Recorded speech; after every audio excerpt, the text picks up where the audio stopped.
같이 묵상도 드리시겠습니다.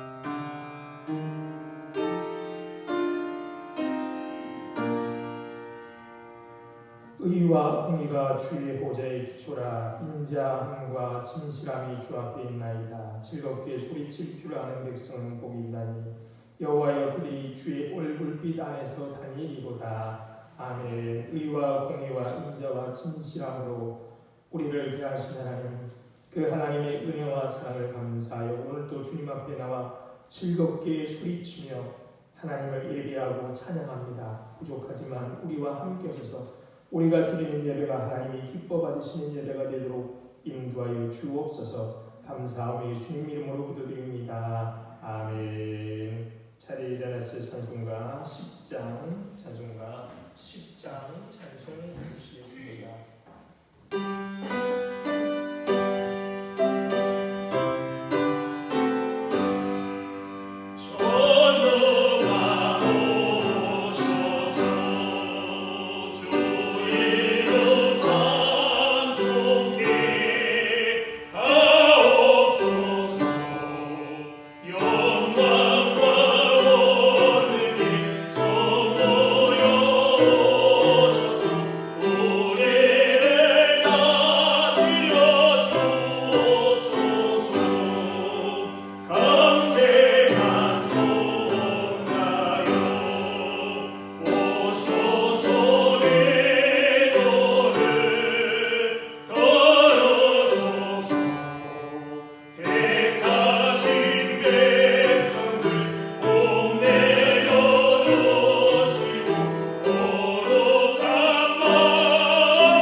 성시기도 가시겠습니다. 교동문 75번입니다.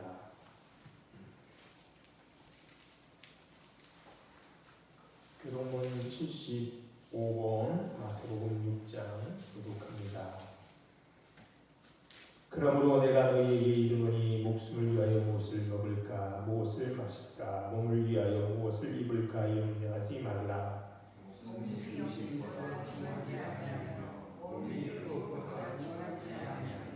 공중의 새를 보라. 심지도 않고 거두지도 않고 창고에 모아들이지도 아니하되 너희는 아버지께서 기르시나니 너희는 이것들보다 귀하지 아니하냐. 너희 중에 누가 염려함으로 그 길을 한 자라도 더할 수 있겠느냐. 또 너희가 진리로 관리하여 염려하느냐. 들의 백합화가 어떻게 자라는가 생각하여 보라. 수고도 아니하고 길쌈도 아니하느냐. 그러므로 염려하여 이르기를 무엇을 먹을까 무엇을 마실까 무엇을 입을까 하지 말라. 이는 다 너희들이 구하는 것이라. 너희는 아버지께서 이 모든 것이 너희에게 있어야 할 줄을 아시느니라. 그런즉 너희는 먼저 그의 나라와 그의 의를 구하라. 그리하면 이 모든 것을 너희에게 더하시리라. 아멘. 같이 사도신령하심으로 신앙 고백하시겠습니다. 전가사 천지를 만드신 하나님 아버지를 내가 믿사오며 그 외아들 우리 주 예수 그리스도를 믿사오니 이는 성령으로 잉태하사 동정녀 마리아에게 나시고 본디오 빌라도에게 고난을 받으사 십자가에 못 박혀 죽으시고 장사한 지 사흘 만에 죽은 자 가운데서 다시 살아나시며 하늘에 오르사 전능하신 하나님 우편에 앉아 계시다가 저리로서 산 자와 죽은 자를 심판하러 오시리라. 성령을 믿사오며 거룩한 공예와 성도가 서로 교통하는 것과 죄를 사하여 주시는 것과 몸이 다시 사는 것과 영원히 사는 것을 믿사옵나이다. 아멘. 찬송가 이 자리에서 찬송가 210장 찬송 드리시겠습니다.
사랑과 은혜로 우리와 함께 하시는 하나님, 우리에게 예배를 허락하시고 또 우리로 하나님께 영광 올려드릴 수 있게 하시니 하나님 참 감사드립니다.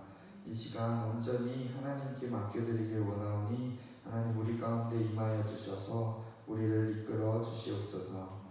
하나님, 이렇게 하나님 앞에 모인 우리는 죄인입니다. 그 무엇 하나 선하게 행동할 수 없는 우리입니다. 하나님의 말씀을 청종하지 못하고 눈에 보기 좋은 것, 귀에 듣기 좋은 것만을 택합니다. 우리의 교만함과 악함을 하나님 용서하여 주시옵소서. 우리가 순종하지 못할 때마다 우리를 꾸짖으시고 돌이켜 주시옵소서. 하나님, 우리가 또한 말씀과 기도로 일어서길 원합니다. 하나님, 말씀을 듣고 읽고 기도하는 것이 얼마나 중요한지 알면서도 자연스레 멀리하는 우리를 용서하여 주시옵소서. 항상 말씀을 읽고 공부하여서 하나님의 시선과 또 하나님의 마음을 갖게 하시고 또 그것으로 인해 선하여지는 우리가 되게 하여 주시옵소서. 항상 기도하고 항상 하나님을 의지하며 무엇에든지 하나님을 생각하게 하여 주시옵소서. 우리 성도를 위해 기도합니다. 이렇게 시간이 흘러가고 있는 가운데 하나님 가진 고민과 걱정들이 해결되지 않을 때가 있습니다. 하나님 은혜로 함께하여 주셔서 각자에게 하나님을 보는 그런 눈이 가려지지 않도록 도와주시옵소서. 힘든 일이 있더라도 하나님이 먼저 있고 또 좋은 일이 있더라도 하나님이 먼저가 되는 우리 공덕교회 성도들이 되게 하여 주시옵소서. 하나님 이제 말씀 들을 때 부족한 우리를 채워주시고 다친 마음과 눈과 귀를 열어주시옵소서. 또 말씀 전하신 목사님 세우셨사오니 우리에게 귀한 가르침이 있게 하시고 하나님의 훌륭한 전달자로 인도하여 주시옵소서. 항상 감사드리며 예수님의 이름으로 기도드렸습니다. 아멘.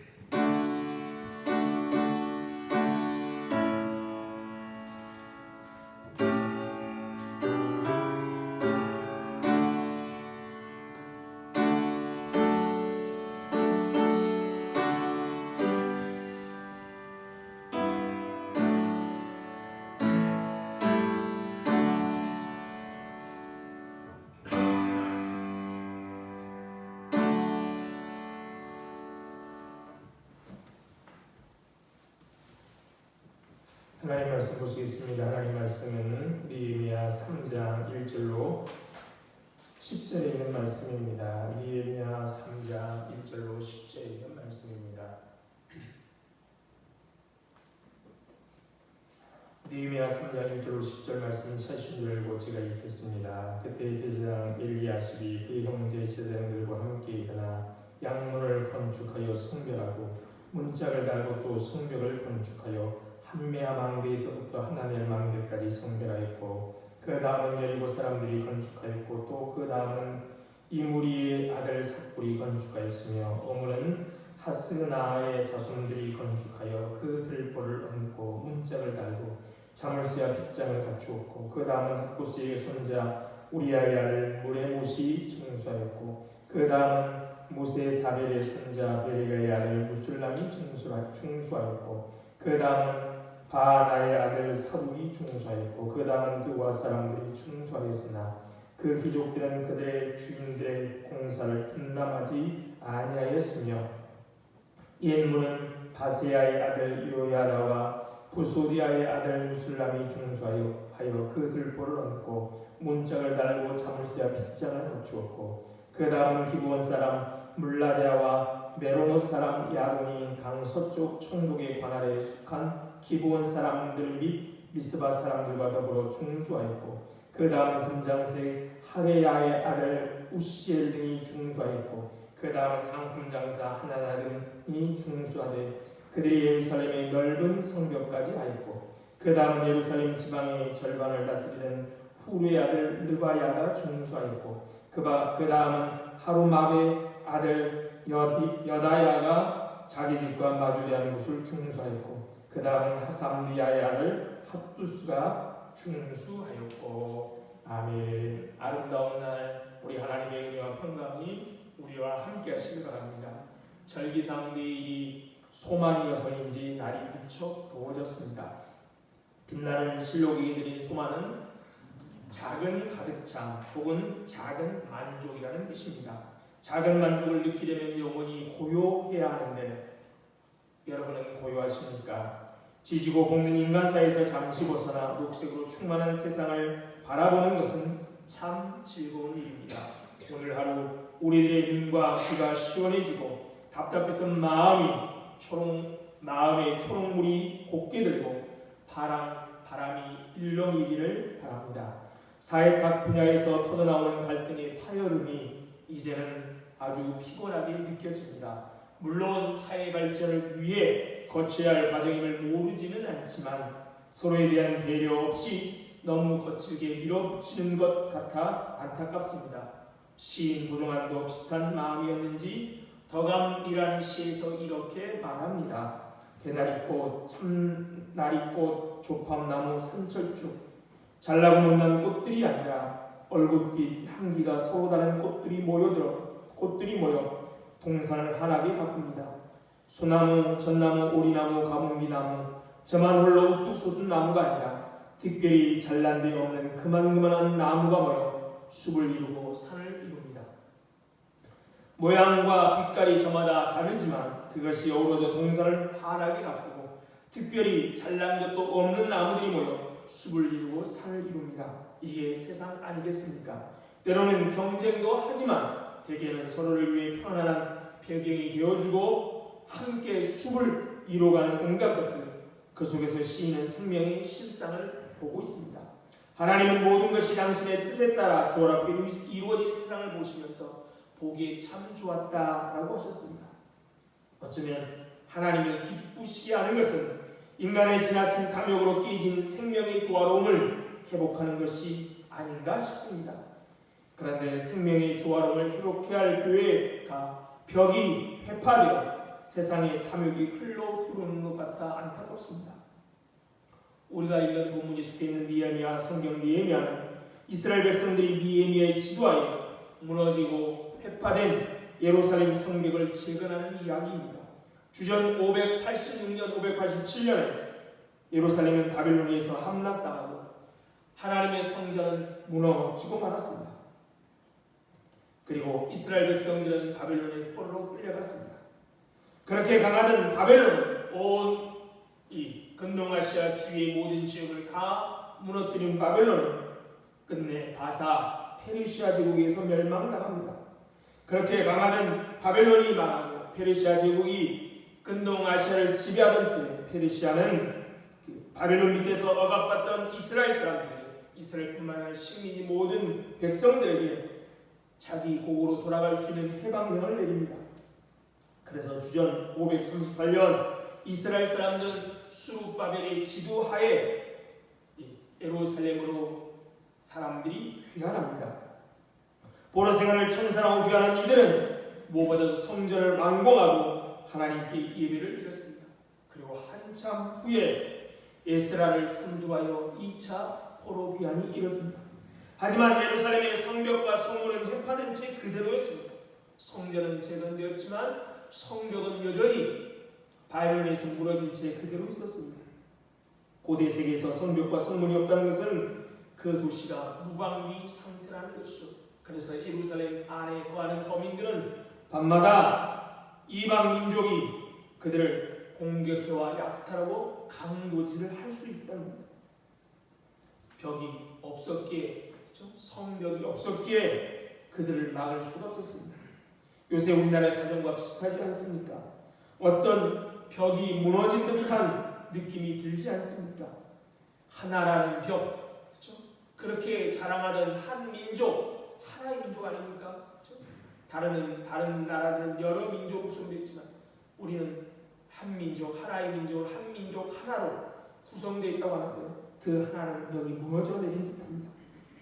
한국 교회 사정도 비슷하지 않습니까? 교회가 세상을 변화시켜야 하는데 오히려 교회 안에 세속의 물결이 들어와 막을 벽이 없는 것처럼 세상의 탐욕이라는 물이 교회 안에 들어오고 있는데 교회는 그걸 막을 담이 없는 것처럼 보입니다. 이렇게 무너진 벽을 세우기 위해서 우리는 어떻게 해야 될까요? 이스라엘 백성들이 무너진 성벽을 재건하는 모습을 통해서 교회가 회복해야 할 것이 무엇인지를 살펴보고자 합니다. 교회가 회복해야 할 것이 무엇일까요? 첫 번째, 예배의 회복입니다. 1절입니다. 그때 대제사장 엘리야십이 그의 형제 제장들과 함께 일어나 양문을 건축하여 성벽하고 문짝을 달고 또 성벽을 재건축하여 한미아 망대서부터 하나님 망대까지 성벽하였고 예루살렘 성벽 안에는 문이 열어졌습니다. 그렇죠? 옛날 우리는 한양 도성에도 문이 열어졌듯이 이 예루살렘에도 문이 열어졌습니다. 3절에 보면 어문이 나오는데 어문은 상인들이 이 물고기를 잡아와서 팔기에 출입하는 문이었고요. 6절의 옛문은 예루살렘 북쪽에 있는 여사냐라는 곳으로 가는 도로로 통하는 문이었고 13절의 골짜기 문은 골짜기로 통하는 문, 14절의 분문은 분뇨 등 이런 쓰레기들을 버리는 문이었고 내다버리는 문이었고 15절의 샘문은 실로암 못으로 연결되는 문이고 수문은 먹는 물이 들어오고 나가는 문이었고 특별히 바로 앞에는 넓은 광장이 있었다고 합니다. 28절의 마문은 말을 탄 사람들이 들어오는 문이었습니다. 그 많은 문들 중에 가장 먼저 양문에서 시작하여 시계 반대 방향으로 돌아 양문까지 성벽을 재건하고 있다는 겁니다. 양문은 어떤 문입니까? 양들이 들어오는 문. 양들이 어떤 일에 쓰이죠? 하나님을 제사하는 데 쓰이죠. 그처럼 양문부터 제거하는 것은 제사, 즉 예배의 중요성을 우리에게 보여줍니다. 교회에서 할 일이 참 많습니다. 전도도 해야 하고, 구제도 해야 하고, 교제도 하고, 교육과 훈련도 해야 합니다. 선교도 당연히 해야 되죠. 그러나 무엇보다도 중요한 것은 하나님을 예배하는 일입니다. 예배는 신앙생활의 기초이자 중심입니다. 예배는 하나님을 받들어 섬기는 행위입니다. 예배는 하나님의 가치를 내 입술로 고백하고 그 이름을 영화롭게 하는 것입니다. 예배는 하나님의 영광스러운 모습에 대해서 우리가 기쁨과 감사로 반응하는 겁니다.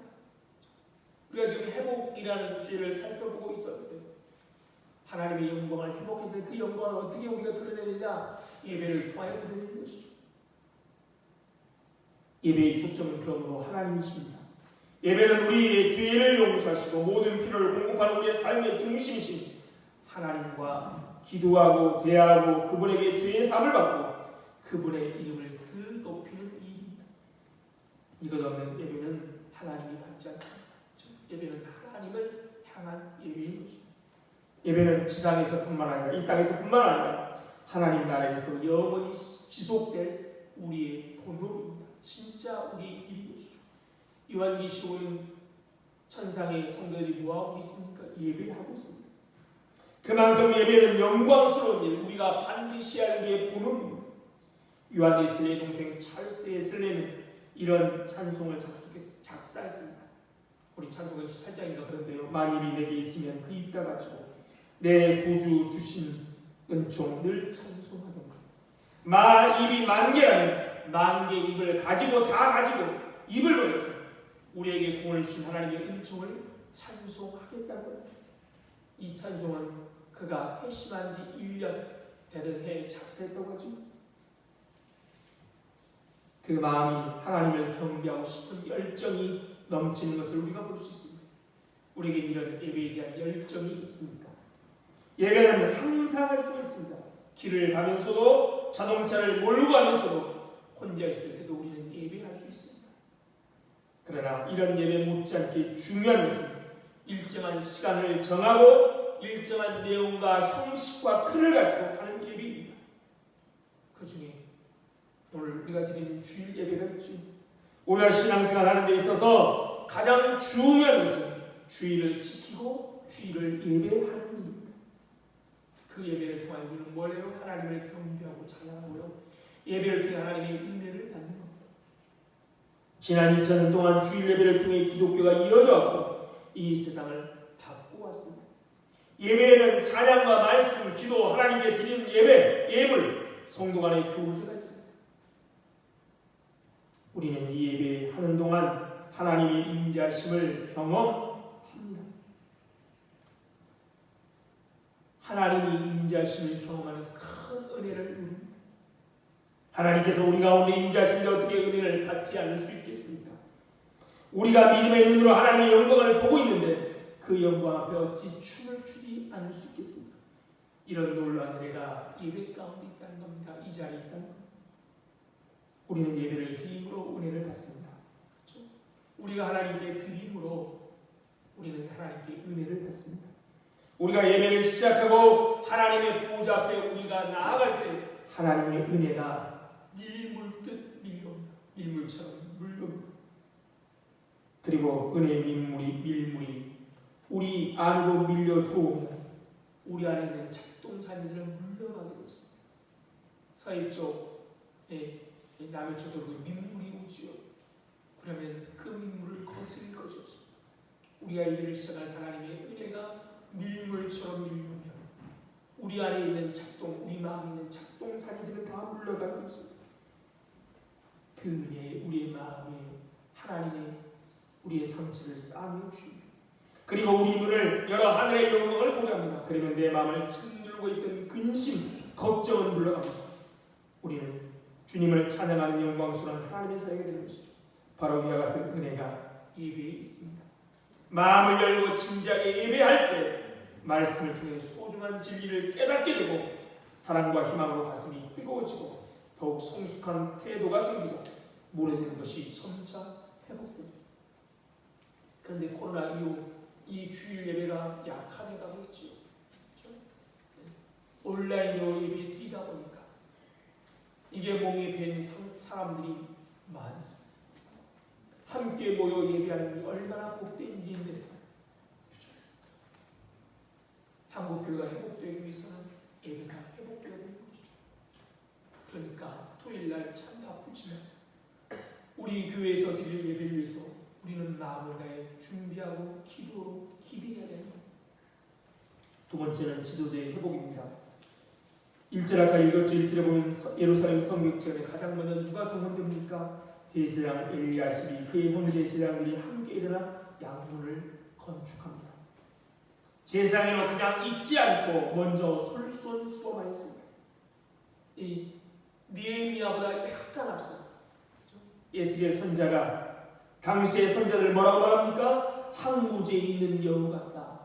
100여 년도 앞선 포로 시기에 활동했던 예수의 선자가 뭐라고 말하냐면 항무지에 있는 여우 같다라고 제자들을 말합니다. 선자는 여우는 항무지에 살면서 포도나무 등 온갖 농작물을 해치는 교활한 짐승입니다.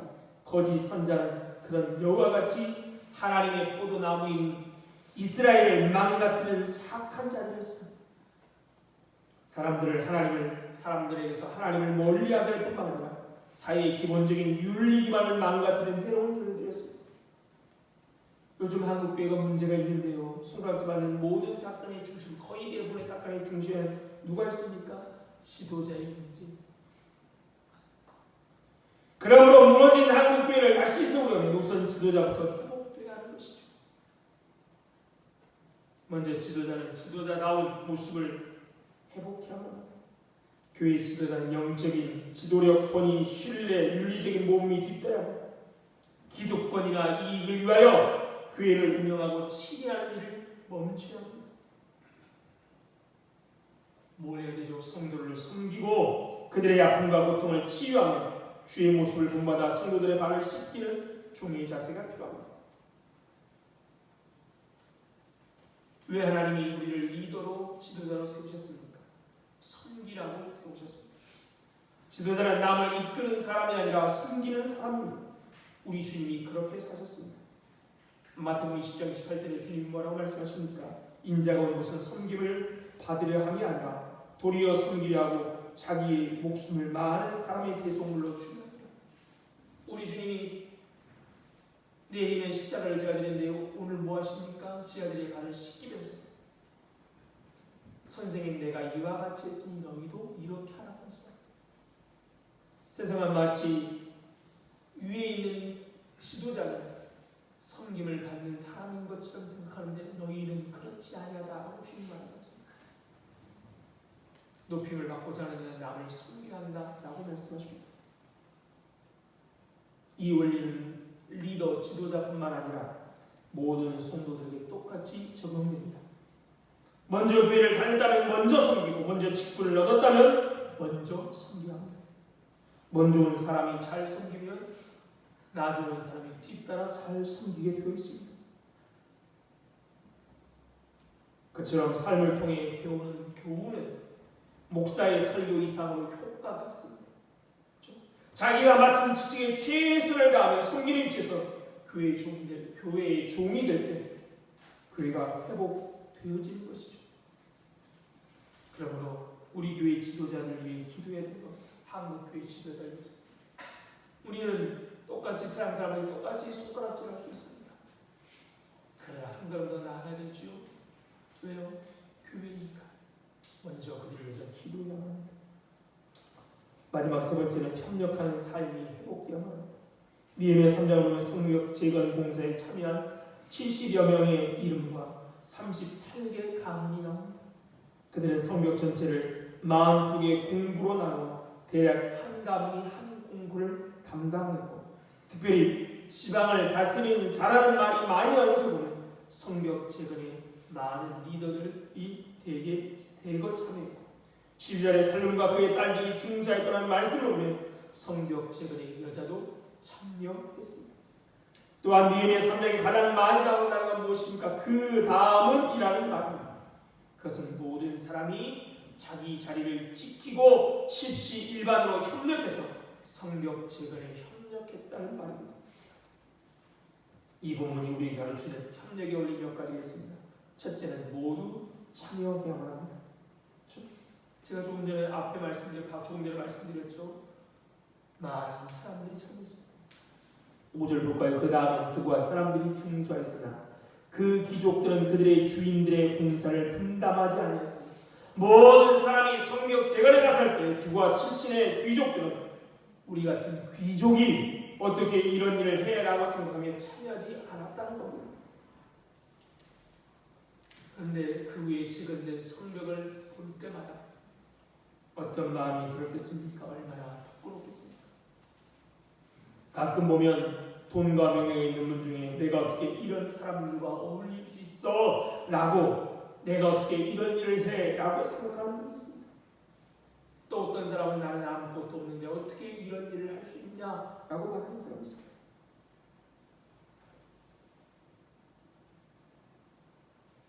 교회는 함께하는 것이죠. 높게 있든 낮게 있든 관계없이 높게 있는 자를 내려오고 낮게 있는 자를 올라와서 함께 동고동락하는 것이 교회입니다. 참여할 때 빠지면 잃은 것이 많습니다. 자부심을 잃고 영혼의 기쁨을 잃고 나의 존재의 의의를 잃게 됩니다. 내가 빠져도 일이 된다면 결국 나는 필요 없는 존재인 것이죠. 또한 사람들의 신망을 잃고 친구를 잃고 명성을 잃고 무엇보다 하늘의 상급을 잃어버립니다. 이런 사실을 생각하면 참여할 때 참여하는 것이 복입니다. 참여할 수 있습니다. 독일의 심리학자 닌겔만은 집단 속의 개인의 공들을 측량하기 위해 줄다리기 시험을 했다고 합니다. 1대1 게임에서는 어때요? 모든 사람들이 1대1 게임에서 힘쓰는 힘을 100으로 할 때 참가자가 수가 늘어나면 개인이 어느 정도 힘을 쏟는지를 측정했다고 합니다. 2명이 참가하면 2대2로 줄다리기 하면 200의 힘이 나오는 것이 아니라 한 명당 93, 186밖에 힘이 나오지 않는다. 3명이 참가할 때는 3대3으로 하면 300이 아니라 80, 50, 285로 줄었고 8명이 함께할 때 한 사람은 49인, 즉 혼자 경기하는 것에 비해서 반도 힘을 쓰지 않았다는 겁니다. 참가하는 사람이 늘수록 1인당 공허도가 오히려 떨어지는 이런 집단적인 심리 현상을 가리켜 닌겔만 효과라고 말합니다. 자신에게 모든 책임과 권한이 주어져 있는 1대1 게임과는 달리 여러 사람 가운데 오직 한 사람이 불과할 때는 사람이 어떻게 한다고요? 온 힘을 다하지 않는다는 거예요. 익명성이라는 환경 속에 개인을 쓰는 것이죠. 그렇죠? 열심히 일하는 일벌들만 모아놓으면 또 어떻게 돼요? 그 중에 30%만 일한다는 겁니다. 그렇죠? 사람들이 많아지면 나 하나쯤 힘 조금 덜 쓴다고 달라지겠느냐? 그렇게 생각하는 것이죠. 그러나 여러분, 교회는 모두가 함께 자신의 맡은 일에 최선을 다하는 교회는 몇 사람 슈퍼맨이 이끌어가는 교회는 건강한 교회가 아닙니다. 하나님이 원하는 교회가 아닙니다. 모두가 짐을 나누어 짊어지는 교회가 건강한 교회고 하나님이 원하시는 교회입니다. 두 번째는 어려운 일도 섬겨야 합니다. 14절입니다. 분문은 베나겔 지방을 다스리는 레갑의 아들 말기야가 중사에 문을 세우고 문짝을 달고 자물쇠와 빗장을 갖추고. 이 구절에 나오는 분문은 앞에도 말씀드렸듯이 분뇨라든 같은 쓰레기를 들어가고 나가는 분입니다. 그곳은 가장 냄새나고 지저분한 곳. 그런데 그것을 중수한 사람이 누구라고요? 베나겔 지방을 다스리는 레갑의 아들 말기야였다는 겁니다. 그는 자기 신분의 높음에도 불구하고 분문을 수축하였습니다. 하나님께서도 말기야처럼 남이 안 하는 일을 하려는 사람을 가장 기쁘게 보실 것입니다. 우리는 어느 공동체를 가든지 생생나는 일보다 힘든 일을 잘 맡음으로 칭찬받고 그런 사람들을 칭찬해 주어야 하는 것이죠. 특히 교회와 가정에서 주연이 아니라 주인이 필요합니다. 그렇죠? 요새 옛날에는 주인공만 드러났다면 요즘에는 그 못지않게 주연들도 사람들의 입에 오르게 되죠. 교회는 주연이 아니라 주인이 필요합니다. 가정도 마찬가지입니다. 주연이 아니라 주인이 필요합니다. 어렵고 힘든 일도 마다하지 않는 것도 주인. 주인공은 좋은 일만 하는데요, 빛나는 일만 하는데요, 주인은 그렇지 않습니다. 어렵고 힘든 일도 마다하지 않습니다. 공동교회는 누구의 교회입니까? 우리 교회 아닙니까? 우리 모두가 주인이시거든요. 주인은 하나님이시지만 우리 모두가 내 교회, 우리 교회라는 마음으로 감당해야 되죠. 세 번째는 맡은 일 이상을 대합니다. 20절입니다. 그 다음은 삭배의 아들 바룩이 한 부분을 힘써 준사하여 성북에서부터 대제사장 엘리야십의 진문에 이르렀고, 이 구절에 나오는 바룩은 느헤미야 10장 6절 8절의 말씀 보면 제4장이었습니다. 그 대제사장들은 양문 수칙에 헌신했는데 바룩은 양문뿐만 아니라 한 부분을 더 맡아 수리했습니다. 그래서 유일하게 바룩에 의한 힘써 중사였고라고 느헤미야는 기록하고 있습니다. 얼마나 아름다운 모습입니까? 맡은 만큼만 일할 것도 참 귀한데 맡은 일보다 더 했다는 것이죠. 때로는 내가 맡지 않은 일인데도 불구하고 그 맡은 사람이, 그 일 맡은 사람이 힘겨워하면 함께 나눠지는 것이죠. 네 번째는 자기 자리에서 충실해야만 합니다. 23절입니다. 그 다음에 베냐민과 야하수비 자기 집 맞은편 부분을 중수하였고, 그 다음은 아냐냐의 손자 마아세야의 아들 아사랴가 그 집에서 가까운 부분을 중수하였고, 또 28절부터 30절 말씀은 느헤미야가 일하는 사람이 사는 집 가까운 곳에 공사 구간을 지정했음을 알 수 있습니다. 이 이유는 일터로 가는 이동 시간을 줄이고 적들이 공격하면 더욱 무장하고 싸울 수 있고, 또한 자기 집 근처를 맡았으니까 더욱 정성스레 공사할 수 있기 때문입니다.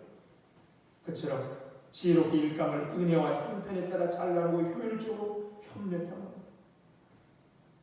그래서 그들은 이 저관을 맡았으면, 우리가 맡았으면 불평 없이 질서 있게 자기 맡은 부분을 잘 완수합니다. 그래서 52일 만에 성벽이 재건되죠. 우리는 어떻게 돼요? 내 맡은 자리에 충실하라. 다른 데가 아니라요, 내 맡은 자리. 주님이 나에게 맡겨준 자리. 질투와 불평 없이 왜 나는 저기가 아니냐라고 말하지 마시고 내 맡은 자리가 가장 복된 자리를 알아야 하는 것이죠. 교회가 회복되기 위해서 예배가 회복되어야 되고 지도자가 회복되어야 되고 협력하는 삶이 회복되어야 합니다. 한 사람 회복된다고 되지 않습니다. 함께 협력하여 교회를 세워가야 하는 것이죠. 회복하기에 너무나 많은 시간이 지났다고 생각하십니까? 그러나 기억하십시오.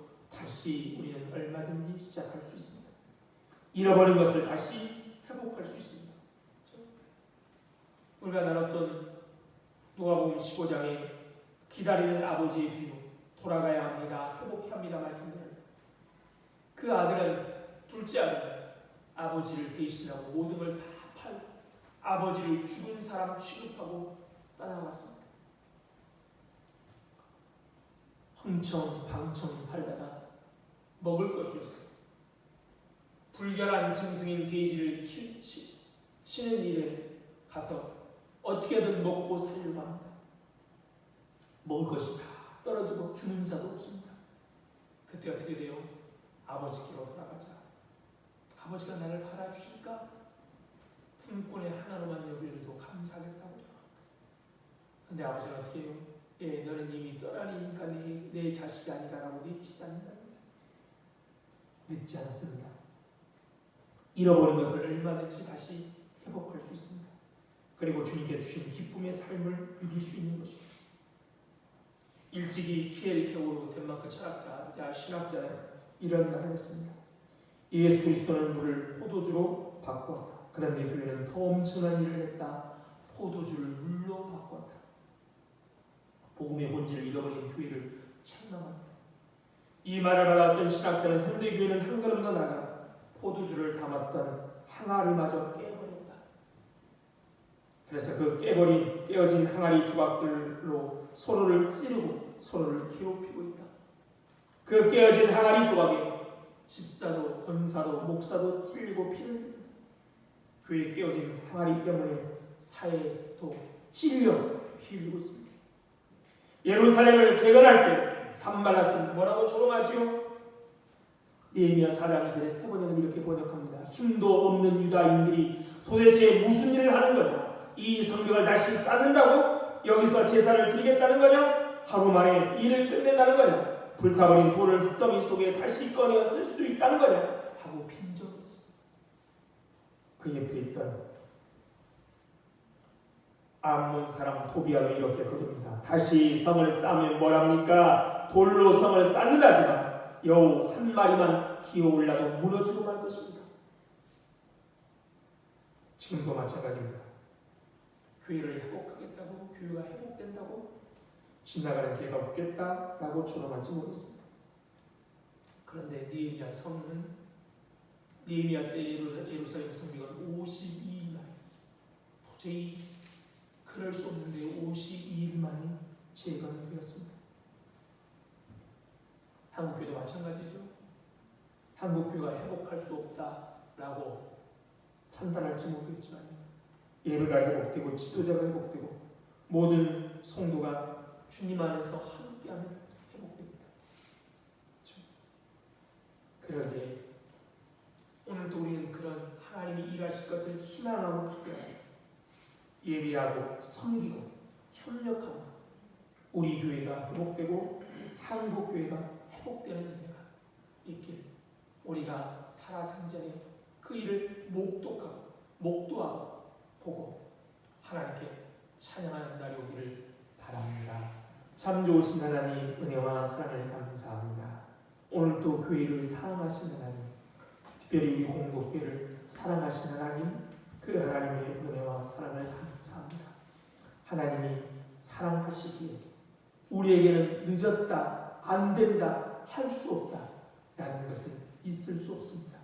하나님이 함께 하심을 믿고 우리가 모여 예배하는 일을 기쁨으로 하고 기대하고 기도하고 준비하고 함께 예배하고 또 내가 윗사람이다, 내가 섬김받아야 할 사람이다가 아니라 기꺼이 기쁨으로 섬기기 시작하고 옆에 있는 성도들과 손을 잡고 주의를 감당해가며 하나님이 우리 공동체를 세우시고 또 우리 공동체뿐만 아니라 이 땅의 많은 교회들, 벽이 허물어진 교회들을 세우실 줄 우리가 믿습니다.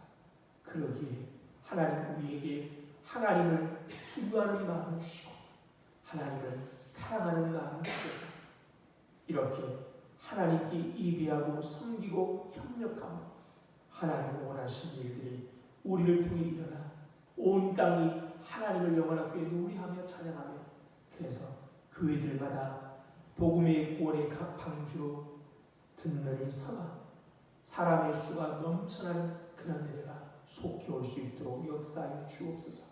하나님 오늘도 하나님의 인의를 사모하지만 믿음이 약하여 또 몸이 약하여 하나님을 예배하지 못하는 성도들이 있습니다. 그들에게 은혜를 베푸셔서 시작은 예배다라는 잊지 않도록 도와주시고 예배할 때 우리의 마음이 섬김의 마음으로 우리 마음이 협력의 마음으로 바뀌게 하신 하나님을 경험할 수 있도록 역사하여 주옵소서. 감사하며 예수님 이름으로 기도드립니다. 아멘. 찬송가 217장 찬송 드시면서 준비하시면 되시겠습니다.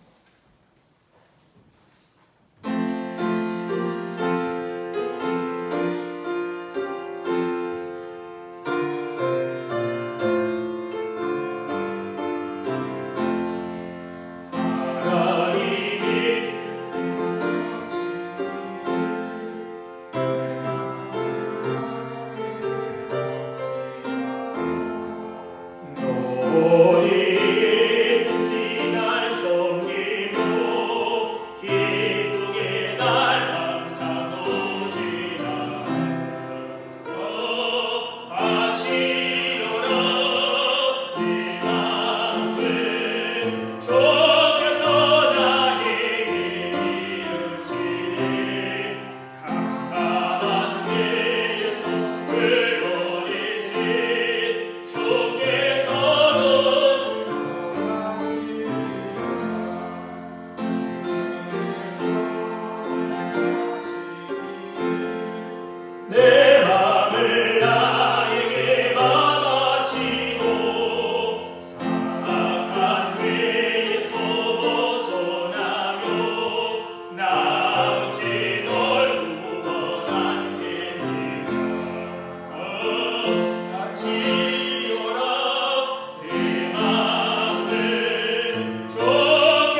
감사를 감사합니다. 하나님이 세우신 교회를 회복하는 일에 우리를 불러주시고 하나님을 영화롭게 할 수 있는 귀한 은혜 주셔서 그 은혜 감사의 주님 앞에 귀한 물질을 드립니다. 이 물질과 함께 우리들을 받아주셔서 하늘의 귀하고 아름다운 일에만 사용하시옵소서. 물질이 없어서 건강 때문에 무엇보다도 사람이 없어서 믿음이 없어서 하나님의 영광을 가리지 않도록 미리미리 넉넉하게 채워주셔서 하나님께 영광을 돌며 살아갈 수 있도록 복 주옵소서. 우리 성도들 가운데 또 가족 가운데 이렇게 건강 때문에 기도하고 있습니다. 하나님, 직장 하는 사업을 위해서 기도합니다. 하나님 아시지요? 들어주시고 응답하셔서 하나님의 일을 힘있고 즐겁게 할 수 있도록 역사해 주옵소서. 하나님, 이 땅에 많은 사람들 뿐만 아니라 이 그들을 위해서 수고할 수 있는 마음들을 주셔서 하나님의 영광이 넘치도록 하나님 역사해 주옵소서. 감사한 예수님 이름으로 기도드립니다. 아멘.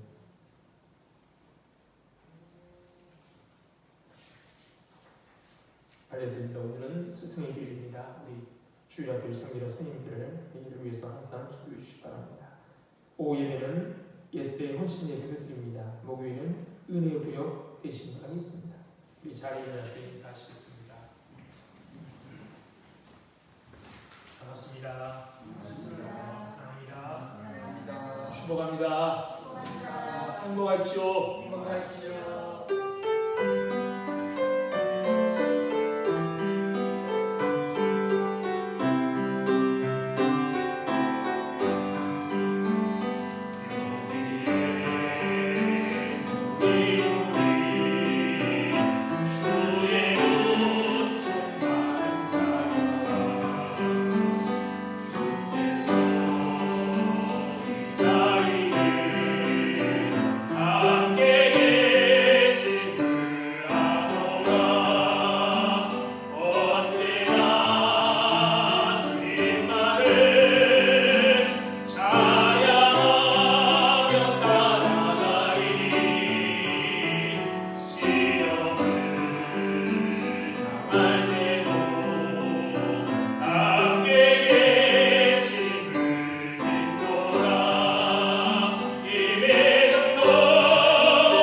생명 되신 우리 주 예수 그리스도의 은혜와 하늘 아버지의 다함 없으신 사랑과 성령님의 교통하심이 오늘도 교회의 회복을 위하여 함께 하기로 다짐하는 이 자리에 모인 모든 성도들의 위해와 그들의 가정과 건강과 하나님 위해 그리고 우리 공동교회 위해 이제부터 영원토록 함께 있을지어다.